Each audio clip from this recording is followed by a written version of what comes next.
은혜의 주님께서 오늘도 우리들을 이 자리로 인도하셨습니다. 하나님께 영광을 올려드립니다. 영락교회 성도들의 예배 자리에 심령에 하나님의 은혜가 충만하시기를 간절히 기원합니다. 여러분, 다음 주일에는요 우리 항전직 선거가 있습니다. 올해 우리 교회 장로님들 중에 은퇴하시는 분이 무려 10분이나 되십니다. 내년, 내후년까지 해서 현재 장로님의 절반 가까운 분들이 은퇴를 하시게 됩니다. 그동안 정말 교회를 위해서 수고들을 많이 하시고 계시는데요, 그래서 새로운 장로님이 또 세워져야만 합니다. 그래서 이 일을 남의 일처럼 여기시면 안 되고, 다음 주일에는 우리 세례교인은 다 오셔서 그동안 집에서 예배 드리던 분도 다음 주일을 기점으로 이제 예배당에 오셔야 됩니다. 다 오셔서, 비대면으로는 투표가 안 됩니다. 다 오셔서 귀한 분들을 꼭 세워주시길 바라고, 이번에 이제 또 후보들이 추천이 되었으니까 여러분들 잘 보시고 기도하는 가운데, 정말 기도하는 가운데 빠짐없이 참여해 주시기를 부탁을 드리겠습니다. 이태원에서 많은 이가 사상된 지가 이제 한 주간 지나고 있습니다. 가족을 잃은 이들을 위해서 기도하고, 또 부상자들이 속히 회복되길 위해서 기도해야만 될 것입니다. 왜 이런 일이 자꾸 벌어지나, 다시는 이런 일이 생기지 않았으면 참 좋겠다는 생각 하지 않는 분은 한 분도 없으시겠죠.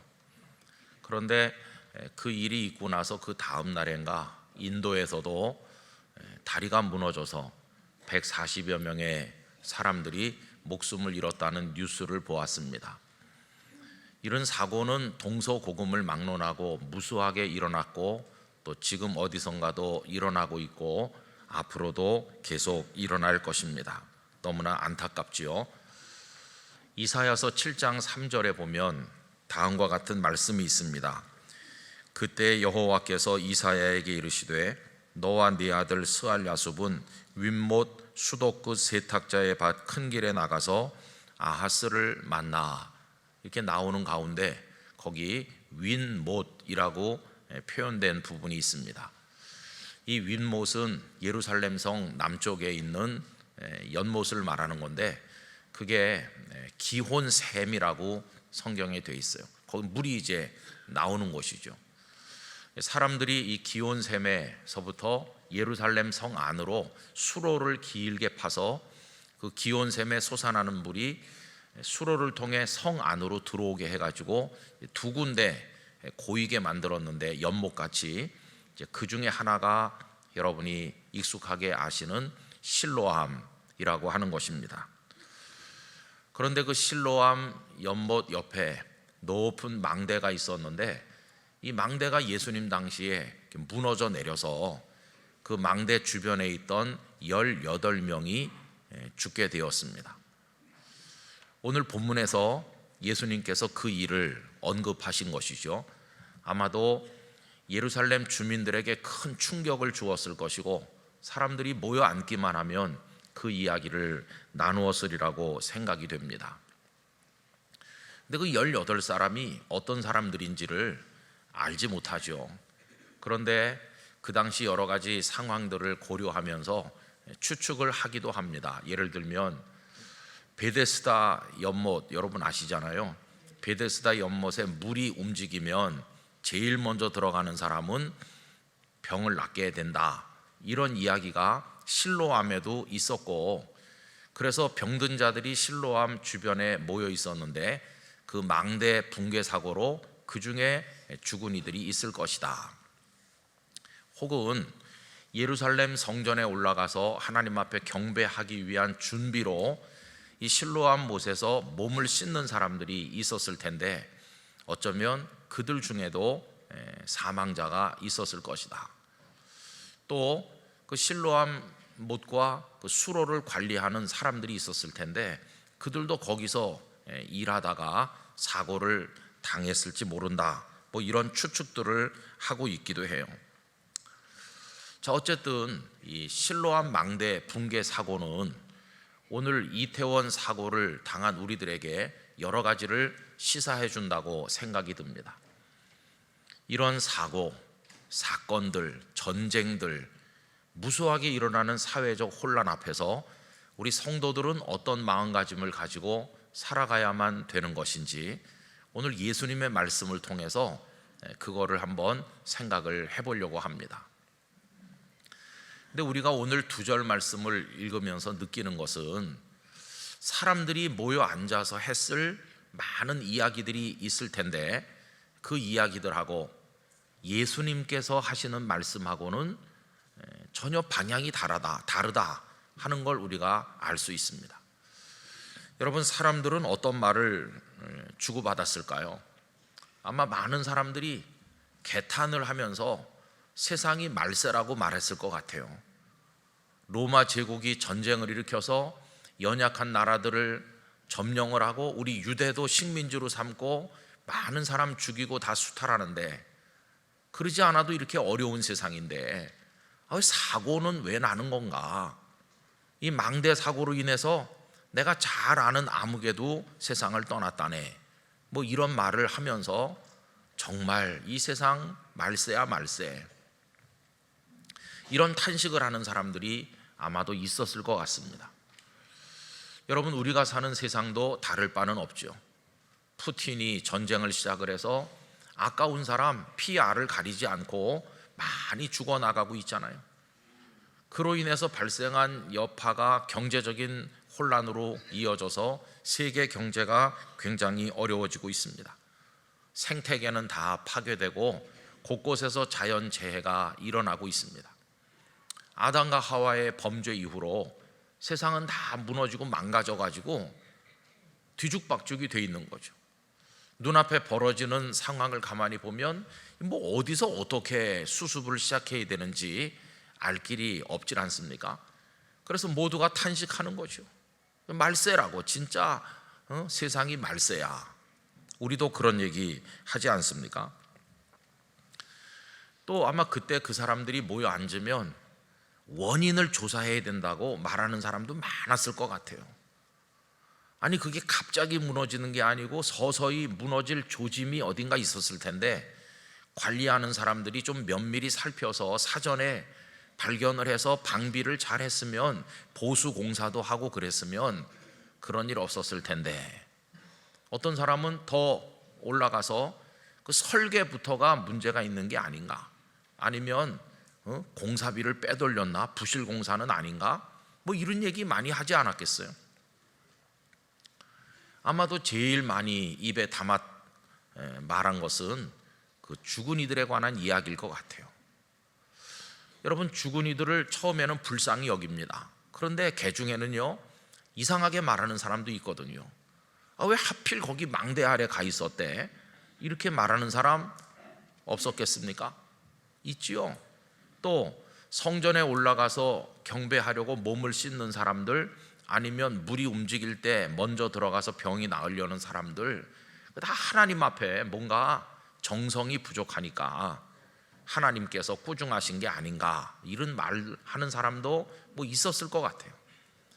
죽은 자는 말이 없는데 살아있는 사람들이 저마다 자기 멋대로 이야기를 하면서 자기 만족을 누리는 참 잔인한 그런 대화들이 그때도 많이 있었을 거라고 생각합니다.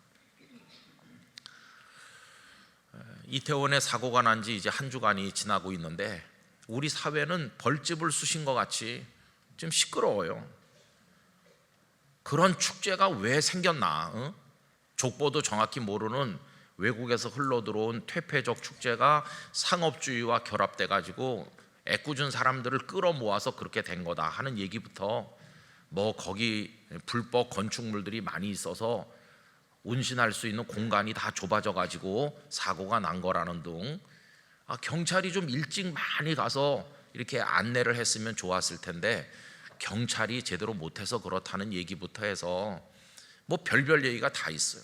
언론 매체들은 앞다퉈서 전문가라는 사람들을 등장시켜 가지고 원인 분석도 하고, 좀 누군가가 이제 책임질 사람을 찾아내야 되는 거죠. 누군가가 책임을 져야 된다는 이제 이 얘기를 하면서 얼마나 시끄러운지 알 수 없어요. 지금 우리 사회가 그렇죠. 비상 매뉴얼이 없다는 둥 뭐 여러 얘기들 하여튼 새벽부터 밤까지 듣고 있는 게 오늘 우리 현실입니다. 자, 그럼 이런 망대 붕괴 사고를 알고 계신 예수님은 어떻게 하셨나? 그들의 이야기에 동조하거나 그들의 말에다가 한 말씀 더 보태시거나 같이 흥분하시고 같이 그 아픔에 대해서 뭐 이런 소리 저런 소리 더 하셨나? 여러분, 그렇지 않아요. 오늘 말씀에 보면 예수님께서는요, 그 사고가 왜 났는지 그 사고의 무슨 원인 이런 거 1절 말씀하신 게 없고, 또 거기서 18사람이 생명을 잃었는데 그 18사람이 왜 하필 거기 있었느냐는 둥 이런 말씀 예수님은 1절 그런 거에 관해서는 언급하지 않으셨어요. 그 얘기의 방향이 다릅니다. 예수님의 말씀은 방향 자체가 다르구나 하는 거를 이제 알 수 있어요. 그럼 여러분, 사람들의 하는 말과 생각과 예수님의 생각이 말씀이 어떻게 다른지 쭉 우리가 생각해 보면 몇 가지 알 수 있어요. 그 예루살렘 주민들은 사망한 사람들을 두고 마치 무슨 큰 벌이나 받은 것 같이 망했다 이렇게 생각했던 것 같아요. 여러분, 망하는 게 뭡니까? 우리 이제 어법상 어떤 분이 죽었대요. 그러면 아, 그랬어요? 이러죠. 근데 어떤 분이 망했대요. 그러면 어떤 느낌이 드세요? 뭐 죽는 거야. 착한 사람도 나쁜 사람도 뭐 다 같이 죽는 거니까. 어떤 분이 죽었대요. 그러면 아, 그래요? 참 안타깝네요. 이러고 마는데 글쎄 그 아무개가 쫄딱 망했대. 그러면 여러분, 벌써 그 속에 어떤 가치 판단이 들어있잖아요. 망할 수밖에 없는 무슨 나쁜 죄가 있어가지고 그 사람이 망했나 보다 이렇게 벌써 무슨 평가를 하는 거 아닙니까? 그냥 죽었대요 하는 거하고는 좀 다르죠. 그런데 오늘 말씀 5절 끝에서 예수님은 다 이와 같이 망하리라 라는 표현을 사용하고 있습니다. 여러분, 여기서 예수님께서 망한다는 단어를 사용하신 것은 그건 예수님의 단어라기보다는 예루살렘 주민들이 그 사고에서 죽은 사람들을 두고 그렇게 생각을 하고 있었다는 것을 반영해 주는 것입니다. 여러분, 그 사람들이 망했대요 라고 말하는 사람들은 그 말 속에 뭘 숨기고 있는 겁니까? 아, 그 사람들이야 망했지만 나는 오래오래 살다가 그런 사고 당하지 않고 그냥 우리 집 아랫목에서 편안히 갈 사람이야. 나는 망할 사람이 아니야 라고 하는 생각이 그 속에 숨겨져 있는 거죠. 그래서 그들하고 나는 다르다고 하는 어떤 교만이 그 얘기 속에 들어있는 거예요. 그러나 예수님이 보실 때 사고로 세상 떠난 사람이나 지금 살아있는 자기는 망하지 않을 거라고 생각하는 사람들이나 예수님이 볼 때는 다 똑같은 것이에요. 여러분, 지금 살아있는 사람은 안 죽나요? 살아있는 사람도 조금 있으면 다 죽습니다. 그게 예수님의 관점이에요. 지금 너는 죽지 않았구나. 그래서 지금 숨쉬고 말하고 있구나. 그리고 너는 망하지 않을 사람 같이 말하는데 망하지 않는 방법은 딱 하나다. 그건 안 죽는 거다. 안 죽는 거. 그런데 여러분, 이 세상에 죽지 않을 사람이 있나요? 죽지 않을 사람이 한 명도 없어요. 한 명도. 그러니까 모두가 죽을 사람이에요. 그 말은 주님의 관점으로 보면 모두가 망할 사람이에요. 여러분, 죽음이 왜 왔습니까? 죄를 지어가지고 너는 흙이니 흙으로 돌아가라는 형벌로 죽음이 온 거잖아요. 그러니까 뭐 죽는 게 따로 있고 망하는 게 따로 있는 게 아니고 죽는 게 곧 망하는 거예요. 흙이니 흙으로 돌아가라는 이 죽음 자체가 우리 모든 사람 단 한 명의 예외도 없이 모든 사람에게 씌워진 굴레고, 이 무서운 굴레를 벗어보려고 몸부림을 치고 또 쳐도 우리 중에 그 누구도 그 굴레를 스스로 벗을 수 없는 그런 게 우리들의 인생이죠. 인생. 이 말씀을 드리고 있는 저도 그때가 언젠지 모르지만 죽을 겁니다. 제가 예언의 능력이 있다는 건 다 알고 계시죠? 그래서 부고장이 갈 거예요. 전에 영락교회에서 목회하던 김은성 목사가 죽었대. 여러분 너무 놀라지 마시기 바라요. 다 죽을 거니까. 그저 누가 먼저 죽나 하는 것만 하나님의 뜻에 맡겨져 있는 거지. 여러분 기분이 안 좋으세요? 아니 다 알고 계신 얘기를 말씀드리는 거예요. 그죠? 알고 계시죠? 그거에 대해서도 아멘 하실 수 있죠? 권사님 아멘 하셨어요.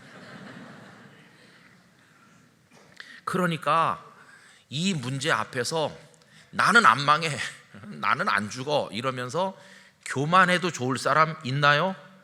없습니다. 없어요. 이게 벌써 오늘 말씀에 깔려있는 대전제입니다. 예수님의 마음에는 망대 사고로 죽은 사람과 살아남은 사람의 아무 차이가 없는 거예요. 다 똑같은 인생이라는 거예요. 그 다음에 얘기를 조금 더 해보면 그 살아남아 있는 예루살렘 주민들은 그들을 망했다고 생각할 뿐만 아니라 그럼 왜 망했냐? 그 사람들은 죄가 많아서 하나님의 벌을 받아가지고 그렇게 죽은 거다. 그게 망한 거다. 예수님은요 그들의 생각에 동의하지 않으셨어요. 모두가 다 죽는 것처럼, 모두가 다 망하는 것처럼 주님의 눈으로 보면 모두가 다 죄인입니다. 죄인. 의인은 없나니 한 사람도 없어요. 한 사람. 다 똑같은 거예요. 그러니까 그 사람들은 죄가 많아서 그렇게 죽은 거지라고 말하는 현재 살아있는 그 사람들의 그 교만, 나는 지금 거기서 죽지 않았고 나는 지금 살아있고 그러니까 나는 그들보다 죄가 없거나 적거나 의롭다 이렇게 생각하는 그들의 그 무서운 교만에 대해서 주님은 경고하시는 거예요. 뭐라고 경고하십니까? 오늘 본문 5절 너희에게 이르노니 아니라, 주님은요 강하게 말씀하는 거예요. 아니라고. 너희들의 생각은 틀렸다고. 아니라고. 너희도 그들과 똑같아. 어떤 점에서? 만일 회개하지 아니하면 다 이와 같이 망하리라. 지금 현재 살아있다고 그러면서 나는 그들보다 의로워 이렇게 착각하는 사람들에게 주님은 명백하게 경고하신 것을 볼 수 있어요. 아까 우리가 나도 언젠가 죽을 것을 인정합니다 라고 생각하는 것처럼 회개하지 않으면 나도 똑같이 망할 거라고 하는 거에 대해서도 여러분 우리 각자 인정할 수 있어야 되는 거예요. 여러분 그거 인정하시죠? 네. 그 인정 안 하면 여기서 예배하고 하나님 믿을 필요가 없는 거죠. 그 우리가 너무 뼈저리게 마음 아프게 인정하기 때문에 여기 있는 겁니다. 하나님의 은총을 갈망하면서. 그리고 사람들의 말과 예수님의 말씀이 다른 거는요, 사람들은 아무리 밤낮 없이 모여 앉아서 많은 말을 해도 그 속에 미래도 없고 소망도 없습니다. 모여가지고 왜 사고가 났대? 왜 거기 사람들이 모여 있었대? 이렇게 말한다고 뭐 달라지는 거 있나요? 아무것도 달라지는 게 없어요. 돌아가신 이가 살아서 오는 것도 아니고요, 무너진 게 다시 서는 것도 아니고요, 이미 무너져서 이미 18사람이 세상을 떠난 거예요. 모여서 하루 종일 말해도 그건 다 과거를 두고 하는 말이지 미래를 향한 말은 하나도 없고 소망의 이야기도 없습니다. 그러나 예수님의 말씀에는 소망이 있어요. 방금 읽은 그 5절에서 너희도 만일 회개하지 아니하면 다 이와 같이 망하리라, 이 말씀을 뒤집어 보세요. 뒤집으면 뭐가 됩니까? 너희가 만일 회개하면 너희는 망하지 않으리라. 이게 미래로 열려 있잖아요. 예수님께서는 돌아가신 이들을 붙들고 말하지 않았어요. 이미 그분들은 세상을 떠난 거예요. 이미 과거가 되었어요. 그러나 지금 예수님 앞에 숨쉬고 예수님 앞에 모여있는 이 사람들은 아직 살아있고, 살아있다는 것은 아직 기회가 있다는 뜻이고, 그 기회는 회개할 기회고, 회개하면 망하지 않고 생명으로 갈 수 있다. 그 얘기를 예수님은 말씀하시는 거죠. 여러분, 물론 예수님을 믿고 회개해도 우리도 죽습니다. 우리 그리스도인들도. 그러나 똑같은 죽음이 아니에요. 부자와 나사로의 비유에서 그 부자가 자기 혼자 먹고 마시다가 죽었는데 그 죽음은 어디로 떨어지는 죽음인가요? 영원한 멸망으로 떨어지는 멸망의 죽음이죠.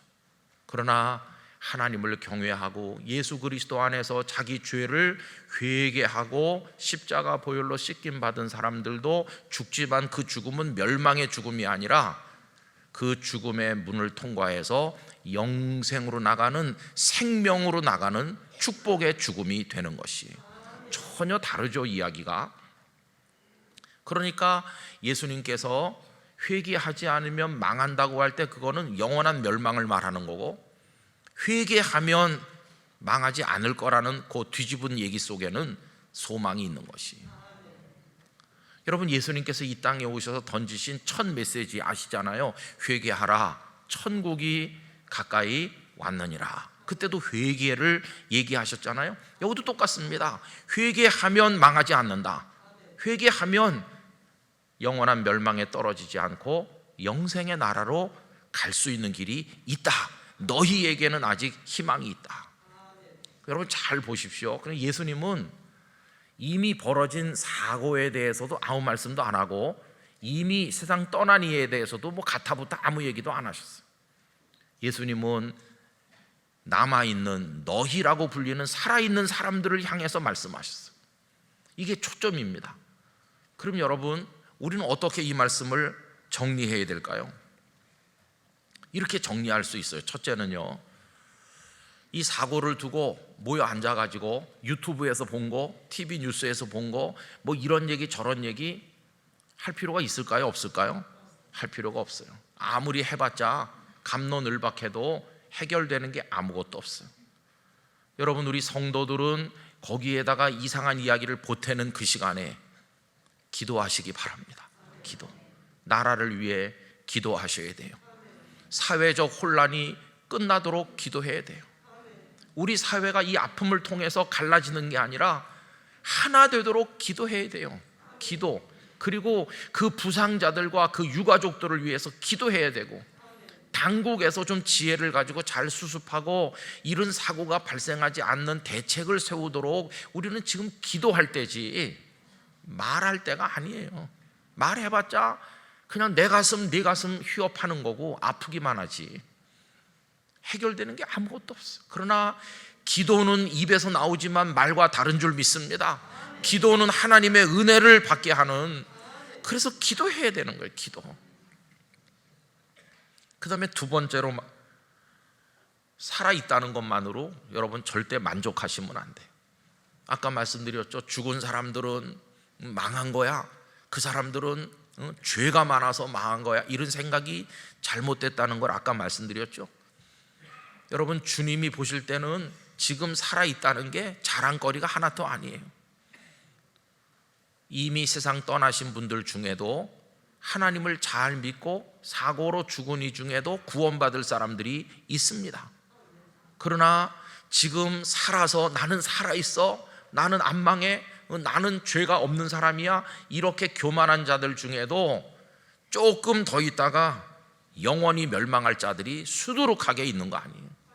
그러니까 지금 살아있다는 게 우리의 의로움을 증명해주는 증명서가 될 수 없어요.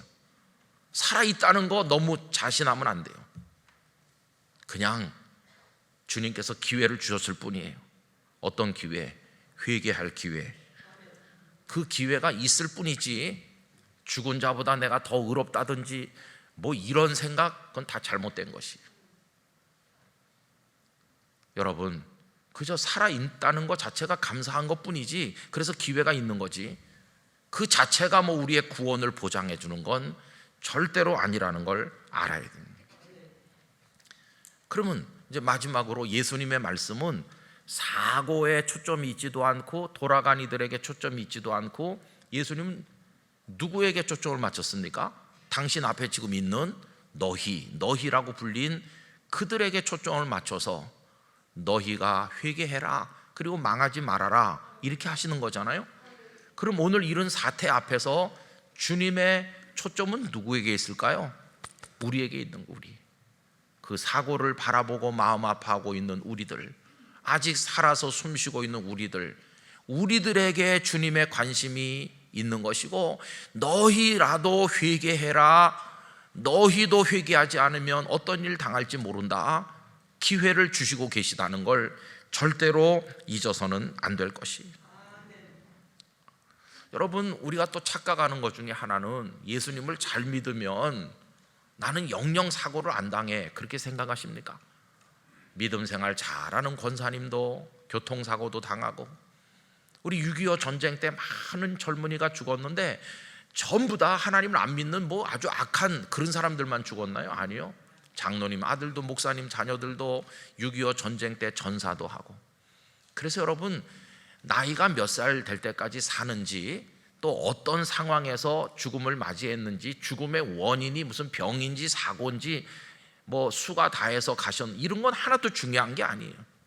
그리스도인들도 사고를 만날 수도 있고 전쟁을 만날 수도 있고, 그거는 중요한 게 아니고 본질은 뭐냐 하면 그 사람이 회개하고 하나님을 믿는 주님의 사람인가, 그것만이 중요한 것이에요. 주님은 지금 그걸 말씀하고 있는 것이에요. 그러니까 이런 일을 당할 때 우리들은 아니 그 사고가 왜 난 건가, 왜 그 사람들은 거기서 세상을 떠났나, 이런 얘기 하고 있을 필요가 없어요. 제일 중요한 건 하나님, 아직 살아 숨쉬는 저는 어떤가요? 제 심령이 오늘이라도 부르시면 구원받을 믿음이 있나요? 오늘이라도 주님이 저를 데려가시면 주님 나라에 들어갈, 멸망이 아니라 영생을 얻을 회개한 심령인가요? 아니면 썩은 거 그냥 다 끌어안고 나는 의로워, 이렇게 착각하고 있는 건 아닌가요? 그러면서 우리 자신을 돌아다 봐야 되는 거예요. 우리 자신. 저는 우리 영락교회 성도님들이 이런 일을 겪으실 때마다 우리 자신을 냉정하게, 더 철저하게 주님의 눈으로 들여다볼 수 있기를 원합니다. 그리고 회개할 거 있으면 회개해야 되는 것이죠. 그게 주님께서 말씀하시는 그 얘기예요. 사고만 그런 게 아니라 사회적 이슈가 다 그래요. 푸틴이 나쁜 놈이야, 그 사람이 어떻게 전쟁을 일으켜서 피아를 막론하고 많은 사람 죽게 하나, 우리 그렇게 다 말하잖아요. 그러나 우리도 생각해 봐야 돼. 나는 공격성이 없나? 나는 총만 안 쏠 뿐이지 총보다 더 무서운 미움의 눈초리를 보내진 않나? 미워하는 자가 살인하는 자라고 했는데 하나님 앞에서 나는 그렇지 않은가? 나는 푸틴보다 더 나쁠 수도 있다. 우리를 돌아봐야 돼. 뭐 부정부패 문제로 뇌물이 오고 가고 뭐 이런 세상이지만은 그거 볼 때마다 그 사람들 나쁜 사람 이렇게 할 거 없이 하나님, 나는 어떤가요? 나는 부정한 이득에 눈멀지 않았나요? 더러운 쾌락에 마음이 뺏기진 않나요? 하나님, 회개하지 않으면 다 망한다고 그러는데 하나님 앞에 서 있는 저는 어떤가요? 이렇게 생각해야 되는 거죠. 뉴스를 뒤덮는 우리 사회 모든 사회적 이슈들, 정치적 이슈들, 뭐 어떤 저런 이런 얘기, 사고들 포함해서 다 모두가 다 오히려 우리를 돌아보게 만드는 계기가 되어야 된다고 생각을 하는 것입니다. 여러분, 하나님 앞에서 우리 영락교회 성도들이 자신을 돌아보기를 원합니다. 하나님, 저는 당신 앞에 어떤 사람인가요? 오늘 밤에라도 부르시면 주님 품에 안길 믿음의 사람인가요? 이렇게 하면서 우리 자신을 위해 기도하고, 그리고 아까 말씀드린 것처럼 어려움 당한 이들, 그 가족들, 그리고 이 혼란스러운 대한민국을 위해서 기도를 간절히 드려주시기를 바랍니다. 그러면 되는 것이에요. 앞으로 우린 더 어떤 큰 사고를 만날지 모릅니다. 우리는 원하지 않지만 전쟁이 일어나지 않는다고 장담할 사람도 없어요.